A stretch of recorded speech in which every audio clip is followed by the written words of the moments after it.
Hello, dear learners. I'm Dr. Kaveri Swami, Assistant Professor, Department of Political Science, Christu Jayanti College. So today I'm going to explain you something about war and what is war, what is the meaning, definition of war, and what are the different types of war that we have. Okay, so let's begin with the concept of war. So we say that war is an expression of force in international power. It refers to a violent confrontation between the two nations. So that's generally what people talk about war. But today the term war is being used in many ways which have been accustomed. We have accustomed of talking about different types of war.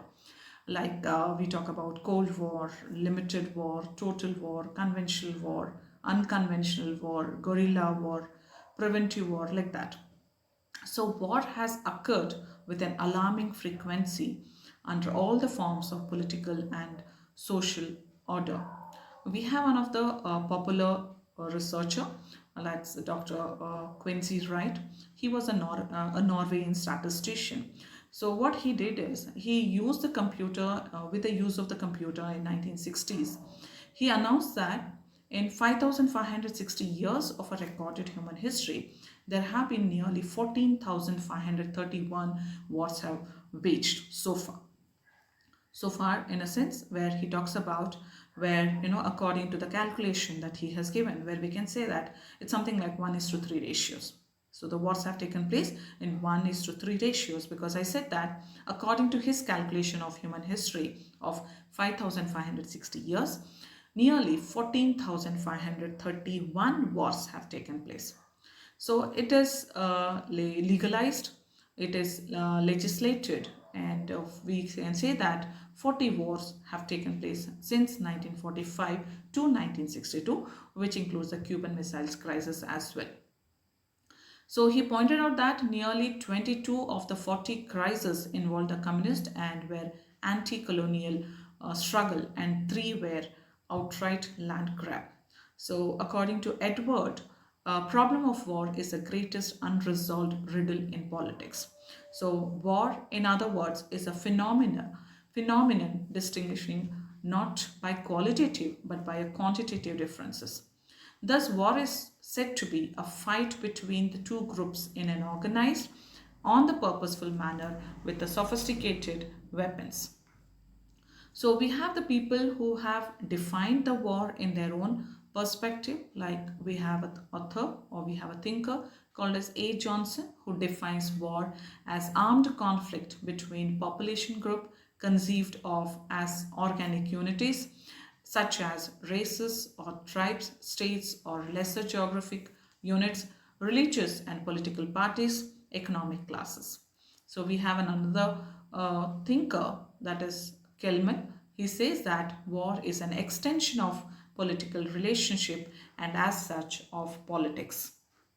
Another person say about the Quincy Wright, which I have already mentioned you. He says that war begins where politics ends. And we have another person who's is called as Nicholson, who defines that war is a use of organized force between two human groups pursuing contradictory policies, each group seeking to impose its policies upon the other. So let's study something about the types of war. So in the very beginning, I have mentioned you about some of the types of the war, like conventional and all those. So let me take you in detail about the different types of wars that we have. So we talk about the primitive war. The very first thing that we have is a primitive war, and this primitive war is also being referred as a conventional war. So conventional war, in a sense, the war which were being waged in the earlier days, like date back to, you might have seen during Ramayana and Mahabharata, okay, where the people used to fight with the primitive weapons such as like you have bows, arrows, spears, knife, swords, etc., which were being considered to be, in the present day, are being considered to be technically unsophisticated weapon. So they were not as harmful as we find in the modern days. So primitive war, as I said, the weapons were unsophisticated. And coming to the next one that we have is modern war. So modern war are more destructive in nature. Now, why these wars have been considered to be the more destructive in nature? Because it comprises of the sophisticated weapons. So all the countries are busy in terms of producing, manufacturing the sophisticated weapon, because it has been considered like it's a matter of a prestige for a country. It's a matter of a prestige of a nation state. So in the world politics, this ultimately causes a lot of tension.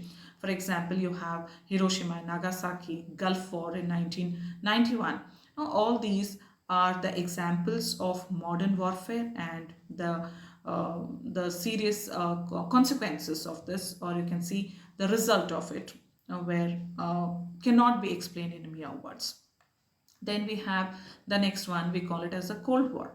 So Cold War is a modern war, and in this type of war is something where you don't have a bloodshed, but the war is taking place in the mind. So this type of war includes propaganda. Under these wars, propaganda plays a very, very crucial role. So Cold War is being carried on the basis of propaganda, subversion, infiltration, border hostilities, or all these things plays a very important role in the Cold War. The term Cold War were generally denotes the conflict between USA and erstwhile Soviet Union. But with the disintegration of Soviet Union in 1990s, the Cold War has come to an end. And we have the other one, which we call it as a civil war. So the civil war is nothing but where is being considered or called when there is a failure of a political system. So the crisis could be in the form of linguistic, religious, ethnic, cultural identity, or socio-economic conditions. So they all are the major causes for the outbreak of the civil war.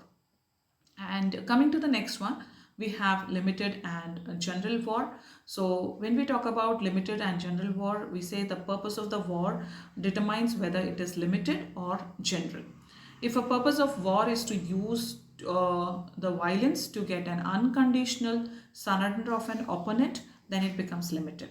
Okay, and a general warfare is one which has the outcome of the elimination of one of the major actions in international system. So this is a very rare in the world politics. It remains as only possibility in the contemporary international relations. So I hope you understood. Limited is limited, restricted only to one, and talking about the general, so this is where the outcome is the elimination of one of the major thing. That's what we call it as general warfare. And coming to the next one is you have a total war. So under this total war, what we say is that where all the sections of the society is involved in this total war. So according to like Morgenthau, he defines that war has become total, not only in the sense of everybody being a prospective participant in war, but also in the sense of everybody being prospective part of war. So these are the different types of war. Thank you so much. I hope you have understood.